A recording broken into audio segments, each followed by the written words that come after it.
Saluran darah merupakan sumber kehidupan kerana ia membolehkan darah mengangkut oksigen, nutrien, hormon dan sisa buangan badan sepanjang hayat kita. Jumlah kepanjangan saluran darah secara purata ialah 160,000 kilometer. Kepanjangan ini cukup untuk mengelilingi bumi sebanyak 2.5 kali. Sisa buangan dalam darah seperti lipid darah dan gula darah akan mula berkumpul sekitar usia 20 tahun dan membentuk plak pada dinding saluran darah. Ini mengakibatkan saluran darah menjadi semakin tegang, kurang anjal dan rapuh. Sebahagian plak mungkin akan tertanggal dan membentuk gumpalan darah yang akan mula menyekat saluran darah. Apabila saluran darah semakin sempit, jantung perlu mengepam lebih kuat lantaran meningkatkan tekanan darah. Ini akan merosakkan saluran darah. Jika satu gumpalan darah menghalang aliran darah ke otak, lama-kelamaan sel otak akan mati. Ini mungkin akan menyebabkan strok sekiranya serius.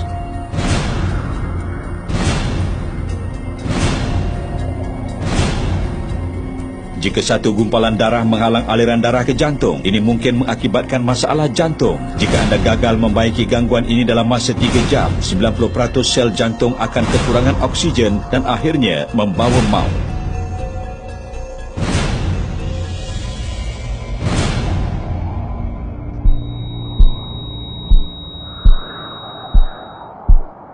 Penyakit kardiovaskular CVD merupakan punca kematian nombor 1 di dunia. 1 daripada 4 kematian di hospital kerajaan disebabkan oleh penyakit jantung atau strok. Bagaimana kita boleh melancarkan peredaran darah yang tidak tersekat?